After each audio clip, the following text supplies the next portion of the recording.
Muito bem. Nós vamos dar continuidade, então, ao estudo da revista, da editora Cristã Evangélica. O tema da nossa revista, agora, finalizamos já. No domingo passado tivemos a primeira lição, que é a revista O Comportamento do Crente, que fala sobre os princípios bíblicos da ética cristã. E o tema de hoje, que é a lição número 2, é justamente sobre esse subtema da revista, que é princípios bíblicos da ética cristã. Convido os irmãos a abrir a Bíblia mais uma vez, na carta do apóstolo Paulo aos Filipenses, capítulo 4.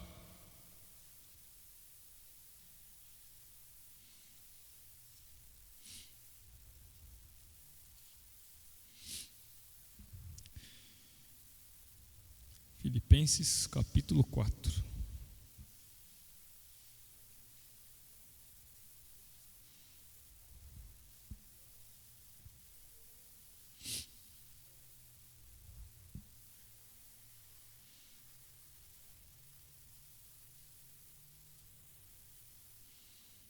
Filipenses capítulo 4, verso 8. Vamos ler todos juntos esse versículo? Vamos lá? Finalmente, irmãos, tudo o que é verdadeiro, tudo o que é respeitável, tudo o que é justo, tudo o que é puro, tudo o que é amável, tudo o que é de boa fama, se alguma virtude há e se algum louvor existe, seja isso o que ocupe o vosso pensamento. Vamos orar mais uma vez a Deus, pedindo que Ele nos abençoe no estudo da Sua palavra nessa manhã mais uma vez.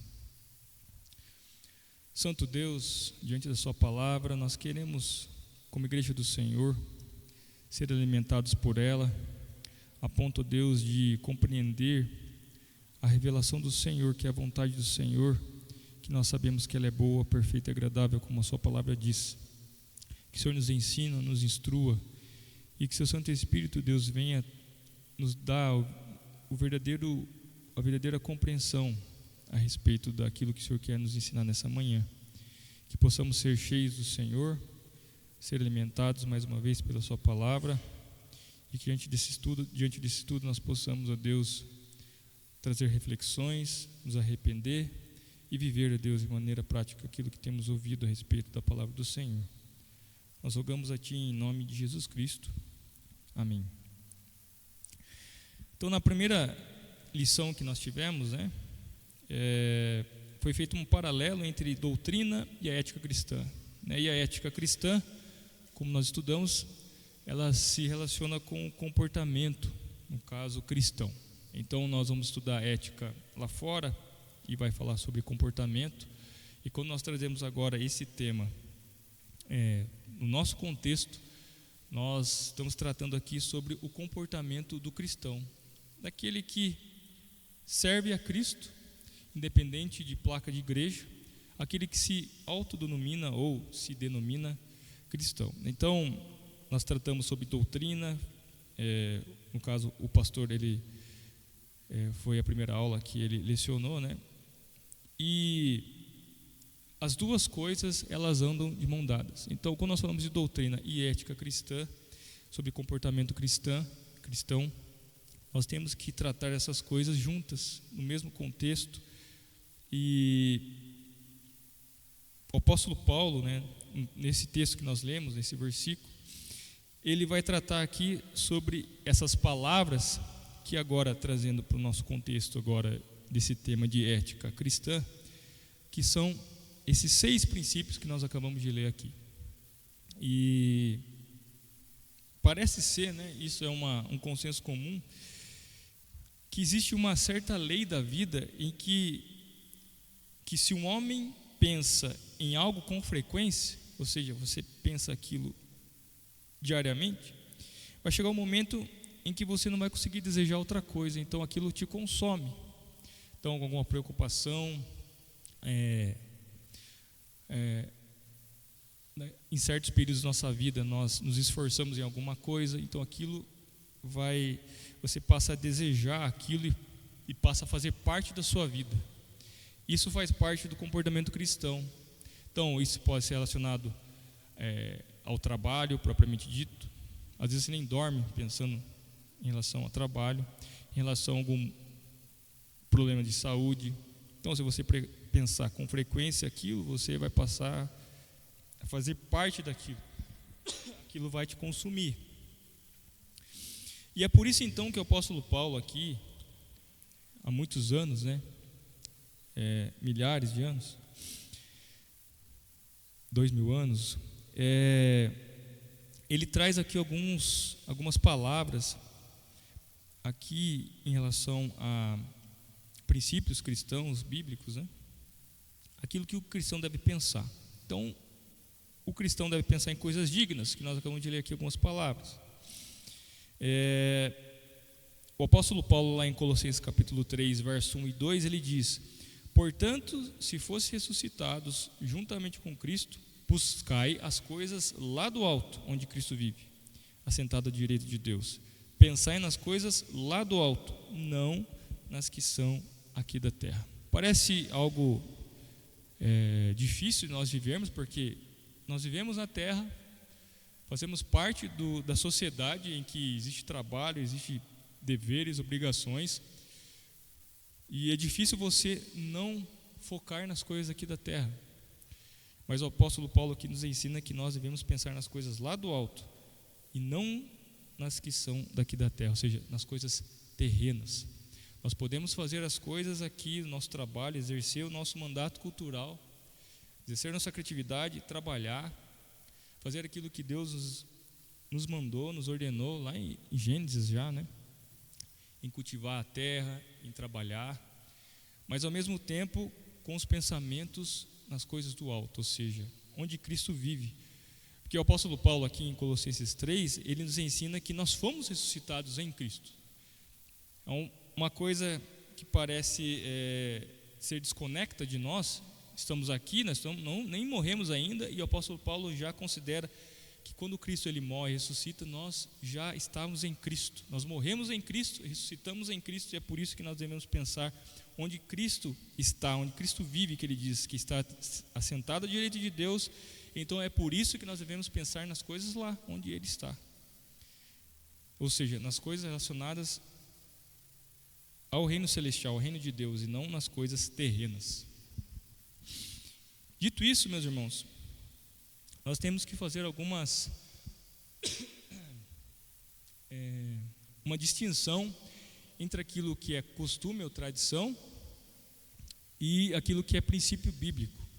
Quando nós falamos sobre princípios e lei no contexto formal, fora do contexto bíblico, você vai perceber que existe diferença entre princípios relacionados àquilo que a sociedade vive e costumes e lei propriamente dita.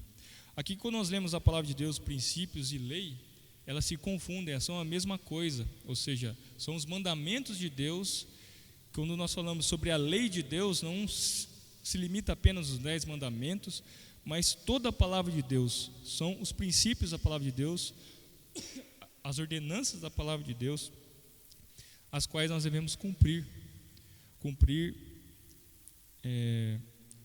um objetivo, quando nós falamos cumprir, obedecer essas ordenanças. Primeiro, a definição de costume, que são procedimentos culturais, aquilo que é costumeiro. Se aquele costume numa sociedade ela interfere em alguma lei e existe um embate, um conflito entre a lei, o que deve então permanecer diante de aquilo que é costume e vai contra a lei, obviamente isso não deveria, pelo menos em países onde há democracia, não deveria então ocorrer, se aquilo conflita uma coisa com outra, uma coisa com a outra. Então, costume ou tradição não necessariamente é algo ruim. Na nossa sociedade existem alguns costumes que podem ser benéficos para muitos de nós. Se você ir lá para o Japão, existem os costumes deles. Por exemplo, é muito comum no Japão as pessoas entrarem na casa, tirar o sapato e deixar na porta da casa. Aqui no Brasil existem alguns lugares que fazem isso, outros não. Mas lá, se você entrar na casa de alguém, você vai tirar o sapato para entrar. Às vezes aqui acontece também, mas não é uma regra, mas existe um costume lá que não pode entrar com sapato. Isso pode ser benéfico, né, para eles, não trazer doenças, outras coisas para casa. Então isso não é uma coisa ruim propriamente dito, é um costume, é uma coisa cultural. E os irmãos aqui poderiam dar outros exemplos, né, em relação àquilo que é costume, em relação à própria casa, né? Eu me casei recentemente, existem os costumes da Monique e existem os meus costumes. Eu precisei me adaptar a que ela faz e ela também se adaptou às coisas que eu, para não ter briga, né? Então a gente tem que se acostumar com as coisas que um tem o outro, né? Aqui existem vários exemplos de casais aqui, são muitos anos, e talvez até o dia de hoje existe ainda um costume que veio lá da infância e que você acabou se acostumando, então, e até pegou o jeito de outra pessoa.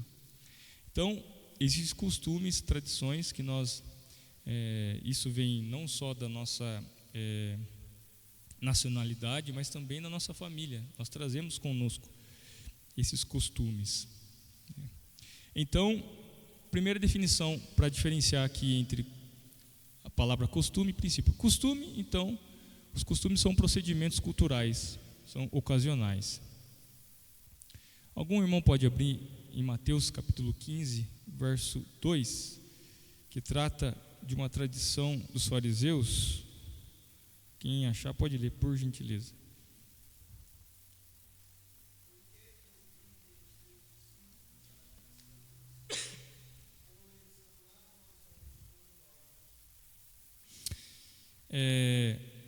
Veja, no Antigo Testamento havia uma ordenança, um mandamento da parte de Deus, que os sacerdotes, antes de mexer nas coisas do templo lá, deveriam lavar as mãos na bacia, e outras passagens que falam sobre isso, ou seja, são mandamentos que deveriam ser feitos. Mas aqui os fariseus, como nós já lemos também aqui de manhã a respeito do Sermão do Monte, e depois Jesus passa a confrontar os fariseus sobre os seus ensinos. Tanto é que aquela passagem que nós lemos agora de manhã, que fala sobre os dois construtores, e no final diz que as multidões ouviam as palavras de Jesus, e quando elas ouviam as palavras de Jesus, elas viam que Jesus tinha autoridade diferente dos escribas, que também falavam a respeito da lei de Deus. Jesus, ele trouxe uma interpretação correta da Escritura Sagrada. Só que os fariseus, conforme passaram os tempos, eles passaram a acrescentar e pegar as coisas, os mandamentos, as ordenâncias, e colocar as suas, entre aspas, opiniões, como é esse caso.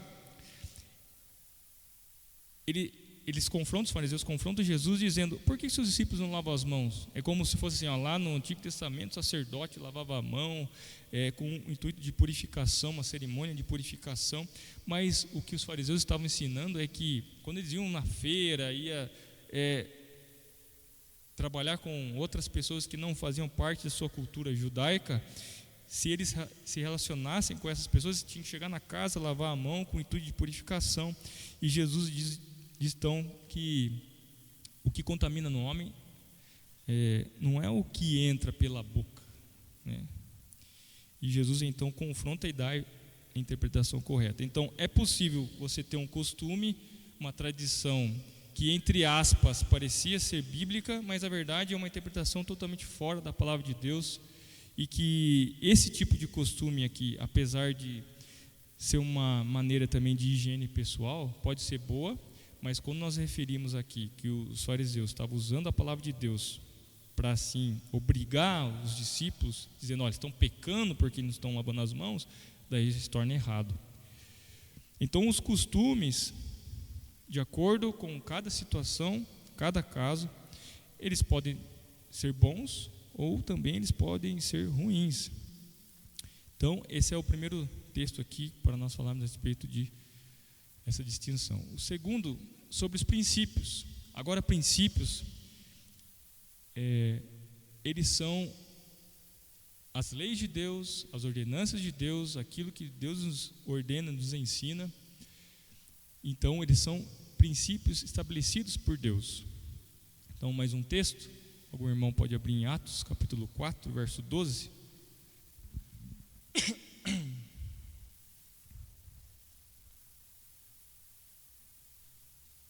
Atos 4, 12.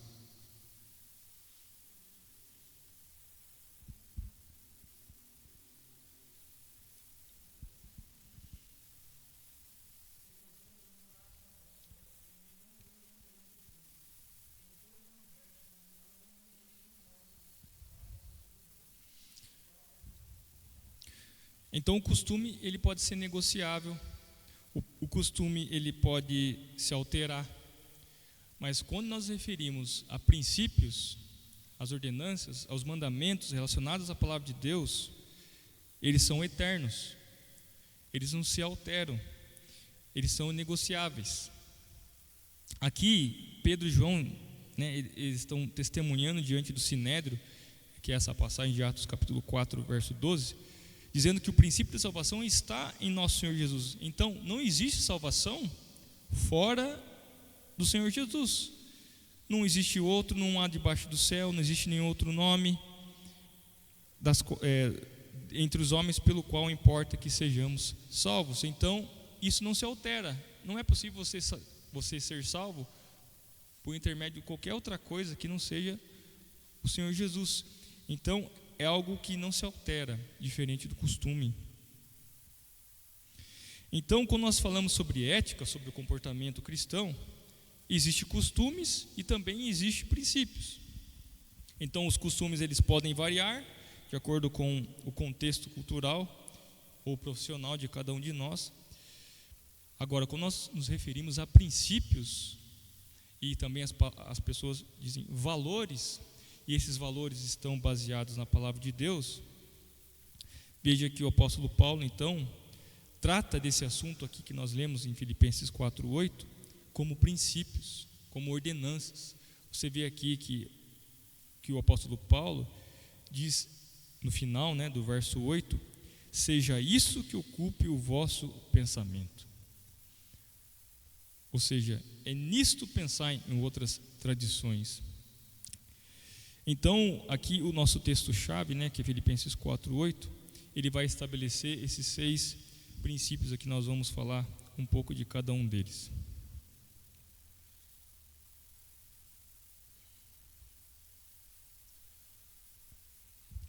Então, voltando aqui, Filipenses 4:8, o apóstolo Paulo diz: finalmente, irmãos, tudo o que é verdadeiro.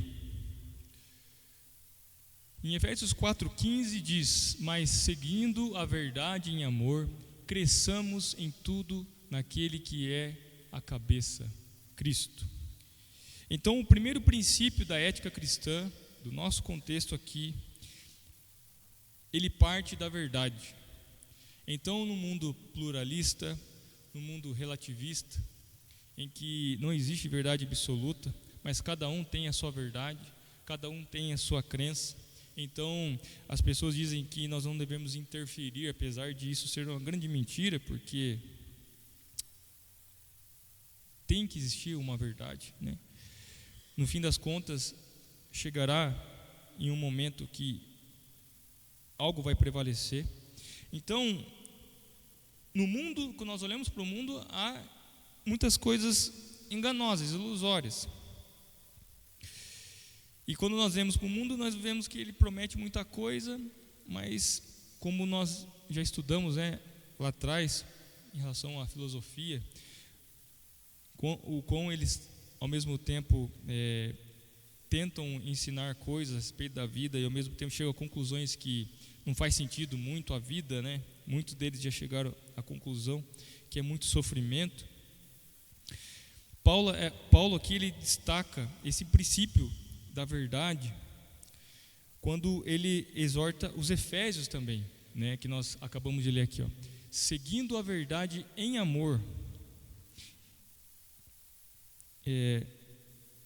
Quando nós lembramos as passagens da Bíblia em que as pessoas eles não se pautaram pela verdade, os irmãos se lembram de alguma passagem em que ficou muito claro pessoas que mentiram e coisas ruins e aconteceram com essas pessoas? Algum irmão se lembra de uma passagem em que as pessoas faltaram do meio e do povo de Deus, né, com a verdade? Alguém se lembra?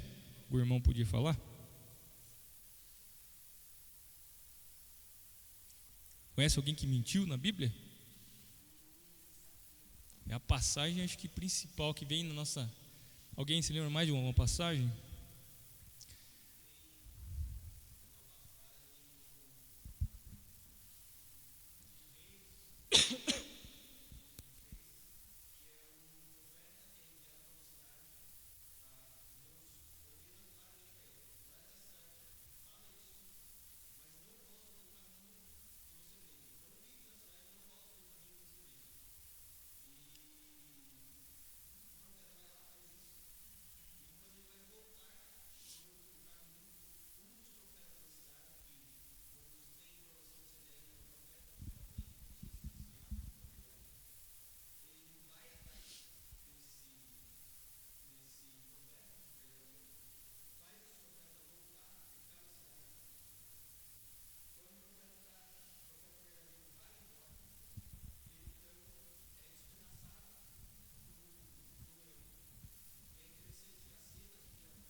Perceba que nessas duas aí que a dona Circe falou, a Rafael falou, o que houve no final das contas? O que aconteceu?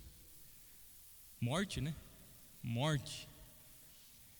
Outra passagem que os irmãos recordam, lembra de Abraão com Sara?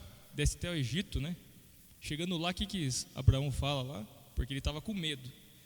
O que ele fala sobre a sua mulher? Era a mulher dele? Irmã, né? Irmã dele. Ele contou a meia verdade porque realmente Sara fazia parte ali das familiares. Talvez ele fosse uma meia-irmã, entre aspas. Mas na verdade o que prevalecia é que Sara era a esposa dele. O que aconteceu lá no Egito, lá? Por ele ter mentido? Com os líderes lá da... O que Deus mandou lá no meio lá do povo lá? Pragas, né? Perceba,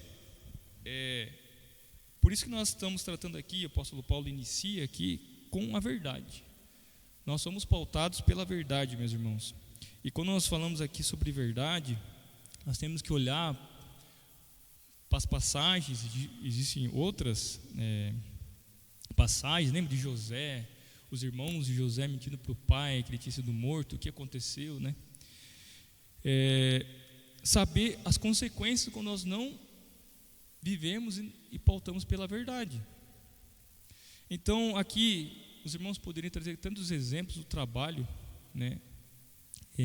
Ou na família, quando a verdade ela não se torna uma coisa comum que deveria ser, né? E é interessante que, não sei se os irmãos já conviveram com pessoas assim, que eles começaram a viver uma vida de mentira. E eu já convivo com pessoas assim que as pessoas nem precisam mentir, entre aspas. Em nenhum momento nós devemos mentir. Mas as pessoas mentem assim, coisa tão pouca, que você fica assim, não é possível. Começa a falar as histórias e começa a encaixar coisas ali que não precisava, mas você percebe que é uma mentira deslavada e conta. E a fama, né? A fama, né? Da pessoa é uma fama de mentirosa, porque ela parou de se pautar pela verdade, conta uma mentirinha, já não existe mentirinha, mas aquela mentirinha entre aspas branca que as pessoas falam, né? E depois vai aumentando, e você percebe que a pessoa virou escrava das suas próprias mentiras, e uma outra mentira tem que ser contada. Mas quando nós olhamos para a palavra de Deus, quando Deus trata sobre a verdade, Ele leva muito a sério, e nós deveríamos levar também a sério quando nós falamos sobre verdade, que nós devemos pautar pela verdade, que em nenhuma ocasião, mas isso, né, alguns dizem, mas isso pode me trazer algum tipo de desconforto, né, com as pessoas, então é difícil, né, é melhor a gente acabar não falando, né, a verdade, porque isso pode trazer, meus irmãos, a verdade faz parte da vida cristã, assim nós devemos viver. Por outro lado, também existem as pessoas que falam, eu falo a verdade mesmo, né? Aquelas pessoas, eu falo mesmo, não estou nem aí. E já vai para um outro lado que também que não é sábio, né? As pessoas dizem assim: eu falo o que tem que falar, eu falo na cara, né? Não, não é isso. Nós vamos ver aqui, existem outros princípios, a maneira que nós devemos tratar, nos relacionar com outras pessoas, não só com Deus, mas com o nosso próximo, por meio da verdade, e de que forma nós devemos tratar essa verdade. O segundo princípio que o apóstolo Paulo nos ensina: tudo o que é respeitável.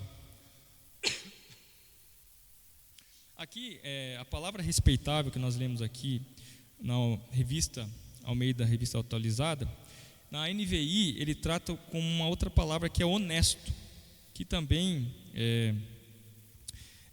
pode ser aqui traduzido. Então, quando nós falamos respeitável, nós estamos referindo aquilo que é moralmente bom, honesto, nobre, que também outras traduções da Bíblia também dizem a respeito dessa palavra que é respeitável, que é no texto original, né?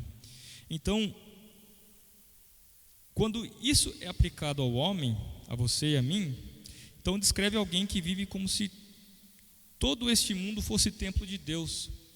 Então, a maneira como nós agimos lá fora deveria ser da mesma forma como nós agimos aqui dentro. Então, essa pessoa, né, que trata com a sua vida, nos negócios, no trabalho, na família, de maneira honesta, de maneira respeitável. Então, é como se todo mundo fosse um grande templo de Deus, não importa se eu estou aqui dentro, louvando, ouvindo, como nós estamos agora, ensinando, mas lá também no trabalho, fazendo as nossas coisas, né? Trabalhando na rua, no escritório, no consultório, nos entes públicos, privados, não importa, é um grande templo, então eu devo agir com honestidade. Então, qual a conclusão que nós chegamos aqui no respeitável? Que a nossa vida no mundo, ela é idêntica à nossa vida no templo de Deus, lá fora, aqui dentro. Quando você olha para o mundo, você vai ver coisas atrativas, superficiais demais. Mas quando nós olhamos para a palavra de Deus, nós temos que entender então que o cristão, ele deve fixar em coisas profundas, sérias, dignas, agir com honestidade. E parece que honestidade nos dias de hoje, e às vezes as pessoas falam, principalmente no Brasil, né, como se isso fosse um problema só do Brasil. Quando você vê alguma pessoa sendo honesta, parece que aquilo, nossa, parece que a pessoa é um Deus e deveria ser uma coisa tão comum. Então, o que se tornou comum, as pessoas serem desonestas, e aqueles que praticam honestidade é como se fossem pessoas brilhantes. E o que nós aprendemos aqui como cristãos, né, é que ser honesto, ser respeitável, que é aqui a tradução que nós lemos, deveria ser parte do cristão. Deveria ser aquilo que, a maneira como o cristão deveria agir lá fora. Então, não só apenas ser verdadeiro, não falar mentiras e não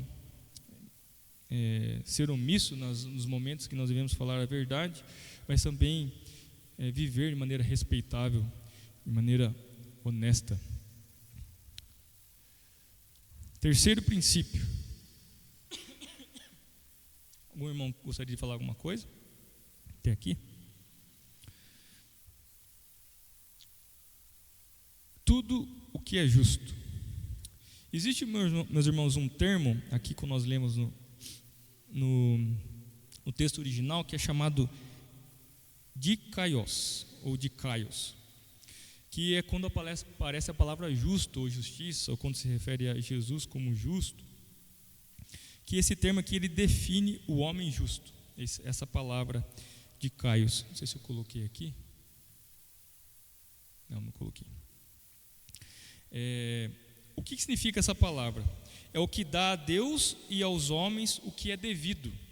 Ou seja, você não vai tratar com injustiça. Aquilo que é devido, correto, você vai dar a Deus e aos homens. Aquilo que a palavra de Deus nos ensina que devemos fazer a Deus, nós devemos fazer ao mesmo tempo aquilo que nós deveríamos fazer aos homens, ao nosso próximo, dar aquilo que é devido.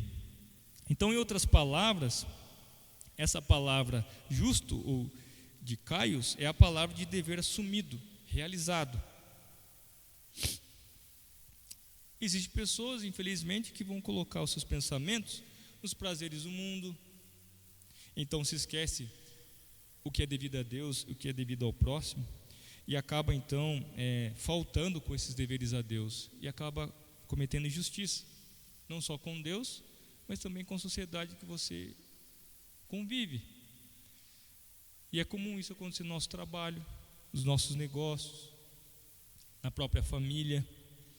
Então eu convido os irmãos agora a abrir a palavra de Deus em Abacuque, capítulo 2, versos 6 a 20. Cada irmão pode ler um versículo. São alguns versículos, né? Abacuque 2, versos 6 a 20. Esse é o contexto, só para nós lembrarmos. Deus estava levantando um exército mau, os caldeus, para destruir seu próprio povo devido à sua desobediência. Abacuque ora a Deus, pedindo, não entendendo como Deus estava agindo daquela forma. E Deus então, ele chama atenção dentro do próprio povo de Deus, as injustiças, as desonestidades, a falta com a verdade, ferindo os princípios cristãos. Obviamente Abacuque, não tem esse versículo aqui, que já estamos em Filipenses, muito tempo depois, mas certamente eles sabiam que deveriam fazer, viver uma vida piedosa, mas não estavam vivendo. E agora nesses versículos nós vamos ver os 5 ais, que é muito conhecido, que foi uma quebra do princípio da justiça, daquilo que nós falamos aqui do dikaios, daquilo que o homem sabe que deve fazer e trata com injustiça em relação a Deus e também em relação ao próximo. Então Abacuque, capítulo 2, versos 6 a 20. Os irmãos podem ler, cada um pode ler um versículo, por favor. Então aqui nesses 5 ais, que está na tela aí, diz: ai daquele que acumula o que não é seu. O que significa você acumular o que não é seu? Como chama isso? Roubar, furtar, Segundo, ai daquele que ajunta em sua casa bens mal adquiridos. O que é isso? Oi? Corrupção, Você vê isso na sociedade, não só quando nós referimos à política, e ela está tão manchada, mas precisa ir para a política para você ver esses problemas de corrupção. Primeiro então, você não acumular que não é seu, achado não é roubado, já viu isso?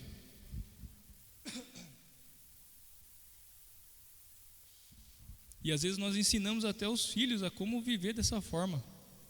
Você não está roubando, não é seu, mas será que realmente quando nós tratamos a respeito do dinheiro e de coisas, objetos, e aquilo que nós pegamos, aquilo que não foi fruto do nosso trabalho, nós passa despercebido que aquilo, a maneira como nós temos agido com a sociedade, será que é uma maneira justa? Esse dikaios, será que nós temos tratado essas coisas relacionadas a dinheiro e objetos de uma forma seguindo princípios bíblicos, que um deles agora que nós estamos tratando é sobre a justiça, que o apóstolo Paulo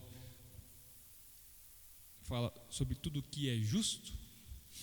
Segundo o ai aí que a gente acabou de falar, ajuntar em casa bens maus adquiridos, ou seja, passar daquilo que realmente foi fruto do meu trabalho e eu obter recursos ou coisas que não foram relacionadas ao fruto do nosso trabalho realmente, ou daquilo que nós ganhamos de herança que seja, mas que passa daquilo que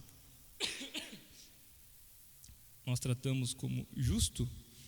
Terceiro ai daquele que edifica a cidade com sangue e a fundamenta com a iniquidade. Aqui na passagem de Abacuque você percebe que havia injustiça, desonestidade, até mesmo matança, ou seja, as pessoas matavam e por qualquer coisa, não que existe justificativo para você matar alguém, mas não havia ali uma lei. As pessoas estavam vivendo fora da lei, no caso aqui da lei de Deus, né? Quarto ai daquele que dá a beber a seu companheiro, misturando a bebida o seu furor. Aqui você olhar, tentando envergonhar o outro, sempre com o objetivo de humilhar o outro, que era do contexto aqui de Abacuque.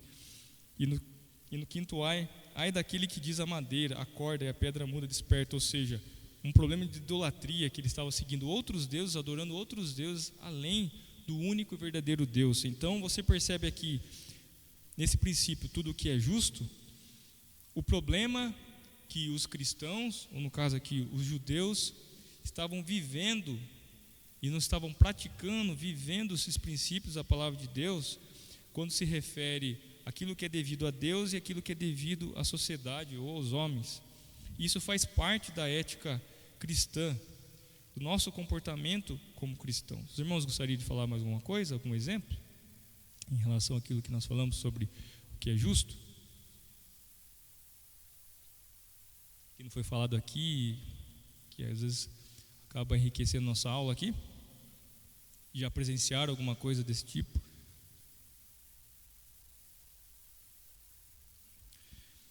Vamos passar então para o próximo princípio. Tudo o que é puro.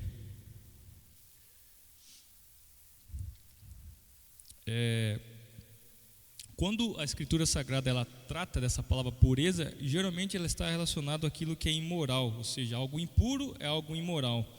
No Antigo Testamento, geralmente isso se referia aos rituais, né? Em que é escolhido um animal, um cordeirinho puro ali, sem defeito. Os animais que deveriam ser sacrificados deveriam ser sem defeito. E quando nós lemos o Novo Testamento, em que ali se cumpre em Cristo Jesus todos os sacrifícios, você percebe que o apóstolo Paulo usa essas palavras de impuro ou puro, que geralmente está relacionado à impureza sexual, propriamente dito, fora do casamento, ou aqueles que são casados que cometem adultério, e etc. Então se refere a atos impuros ou aquilo que é moralmente impuro. Um texto que nós podemos ler, algum irmão pode abrir em Êxodo 12:5, outro irmão 1 Timóteo 3, esse nós vamos ler juntos aqui, e Salmo 24, 3 e 4. Quem achar Êxodo 12:5, pode ler, por favor. Então, o cordeiro sem defeito significa sem mancha, né? Então, deveria ser puro, sem ali um erro, ali uma coisa estranha naquele animal. Ele deveria ser analisado pelo sacerdote ali. Então, esse cordeiro que deveria ser sacrificado, ele deveria ser sem mancha. Agora, vamos todos nós abrir lá em 1 Timóteo, capítulo 3, em que o apóstolo Paulo vai tratar a respeito dos oficiais da igreja, né? O outro irmão já pode abrir em Salmo também, para nós adiantarmos aqui. Salmo 24. 1 Timóteo, capítulo 3.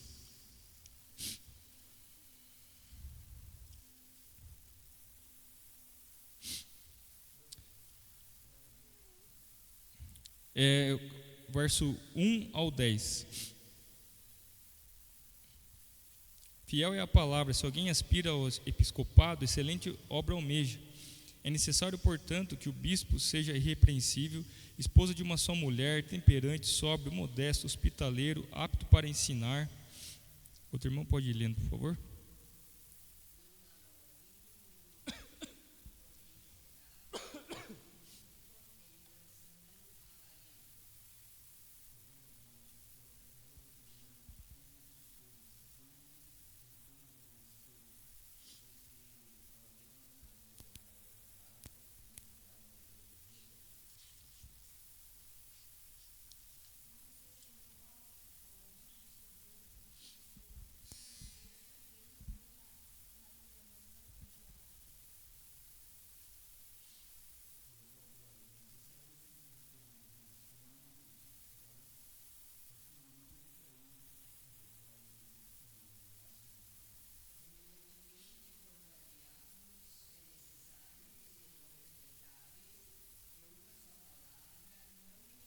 sejam esses primeiramente experimentados e se mostrarem irrepreensíveis, exerçam o diaconato.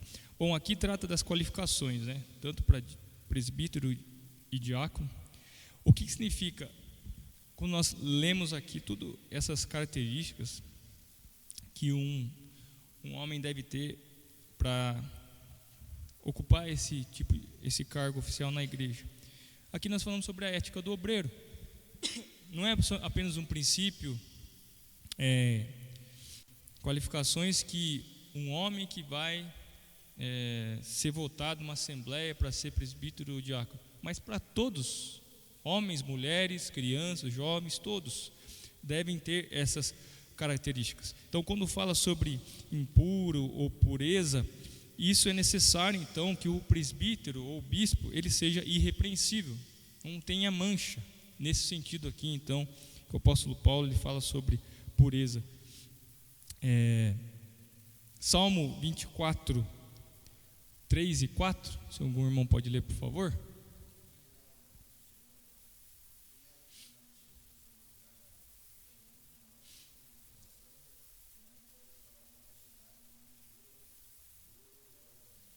Limpo de mãos e puro de coração. Essa também é um outro princípio que todo cristão deve exercer. Próximo princípio, tudo o que é amável. Outra palavra que pode ser traduzida aqui para amável é agradável, né? E talvez alguns estudiosos dizem que talvez seja essa uma tradução mais adequada, né? O termo amável, então, ou agradável, ela sugere que existe um amor por trás daquilo. Então, são pessoas agradáveis. Infelizmente, meus irmãos, você vai conviver com pessoas que elas estão sofrendo, alimentando no coração vingança, raiva, ódio, e em vez de atrair para si o amor, então elas são amarguradas, ressentidas. Quantas vezes nós passamos por problemas no trabalho ou na família, e que se você não tratar aquilo consome você, o seu coração, gera ódio, raiva. Aqui o apóstolo Paulo nos ensina que um dos princípios da ética cristã, no nosso caso aqui, que nós devemos ser agradáveis, amáveis. Veja que um outro texto que eu vou ler aqui, porque nós estamos já correndo com o tempo também, que é em Hebreus capítulo 12, versos 14 a 15, em que o autor vai dizer aos hebreus: segui a paz com todos e a santificação sem a qual ninguém verá o Senhor, atentando diligentemente para que ninguém seja faltoso, separando-se da graça de Deus, nem haja alguma raiz de amargura que brotando vos perturbe, e por meio dela muitos sejam contaminados. Uma outra passagem, né, Atos 2, 47, diz que a igreja lá, a primeira igreja, chamada igreja primitiva, né, ela louvava a Deus e contando com a simpatia de todo o povo. Eram pessoas agradáveis.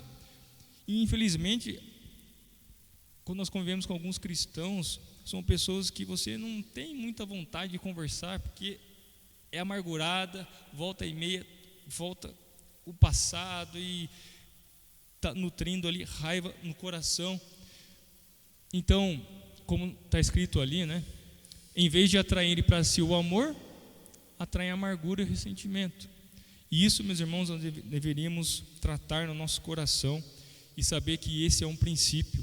No nosso trabalho, é difícil você ser todo o tempo exercer todos esses princípios, mas é algo que deveria ser trabalhar no nosso coração, de ser pessoas agradáveis, não no sentido de diante do pecado você aceitar aquilo de uma maneira sorridente, mas você como pessoa ser amável com todos, como diz aqui em Hebreus, seguir a paz com todos, até aqueles que tratam mal a todos nós. Difícil, mas é algo que faz parte da ética cristã. E por fim, meus irmãos, para encerrar, o último princípio: tudo que é de boa fama. Boa fama aqui pode ser traduzida também tudo que é de boa reputação. Lá em 1 Timóteo 3,7 diz o seguinte: é necessário que ele tenha bom testemunho dos de fora, a fim de não cair no opróbrio e no laço do diabo, que nós lemos lá na qualificação dos bispos e diáconos ou presbíteros e diáconos, né? Perceba, ter boa reputação, boa fama. Infelizmente, obviamente existe o falso testemunho, que as pessoas podem proferir mentiras a nosso respeito, mas infelizmente é uma verdade quando nós falamos de nome de fulano e ciclano que se diz cristão, mas tem má reputação. E isso não deveria fazer parte do povo de Deus. Isso deveria ser uma coisa que não deveria nem existir no meio do povo de Deus, principalmente naqueles que tratam os seus negócios, na sua própria família, e que quando você cita o nome, fala, isso aí, e é um cristão, mas que isso não venha ser uma coisa comum no nosso meio. Pelo menos não deveria ser uma coisa comum no nosso meio. E para concluir, meus irmãos, esse versículo aqui de Tito 2,12, em que é dito: educando-nos para que, renegados a impiedade e as paixões mundanas, vivamos no presente século sensata, justa e piedosamente. E essa deveria ser então a excelência da vida cristã, né? Vida santa ou vida sensata, vida justa com Deus e ao próximo, e também uma vida piedosa, ou seja, de acordo com a palavra de Deus. E com base nisso, meus irmãos, nós encerramos aqui com 3 aplicações, refletindo quais são os nossos valores. Simplesmente são valores que nós recebemos dos nossos pais, ou são princípios que nós vemos como verdade na palavra de Deus e assim nós devemos viver?